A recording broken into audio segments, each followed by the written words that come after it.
Islamic বক্তা Abdul high Mohammad Saifullah. তিনি বুকে, চোখে এবং পিঠে আঘাত পেয়েছেন।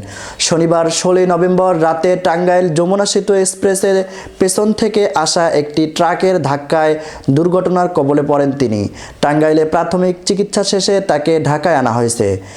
রোববার 17 নভেম্বর তার ভেরিফাইড ফেসবুক পেজ থেকে এই তথ্য নিশ্চিত করা হয়েছে। বলা হয়েছে, আমাদের সকলের প্রিয় দায়ী বর্তমান সময়ের সাহসী কণ্ঠস্বর নন্দিত খতিব আব্দুল হাই মোহাম্মদ সাইফুল্লাহ গতরাত্রে মাহফিল থেকে ফেরার পথে এক ভয়াবহ সড়ক দুর্ঘটনার শিকার হন। টাঙ্গাইল যমুনা সেতু এক্সপ্রেসওয়েতে একটি ট্রাক পেছন থেকে আঘাত করে গাড়িটি সামনে পেছনে দুমড়ে মুচড়ে দেয়। তিনি বুকে, চোখে এবং পিঠে আঘাতপ্রাপ্ত হন।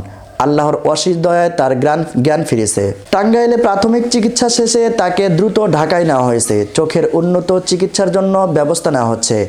আল্লাহর মেহেরবানিতে এখন আশঙ্কামুক্ত আছেন। পূর্ণ বিশ্রামে থাকতে বলা হয়েছে তাকে। নানান ধরনের সংবাদ ছড়িয়ে পড়েছে, অনেকেই আতঙ্কিত হচ্ছেন।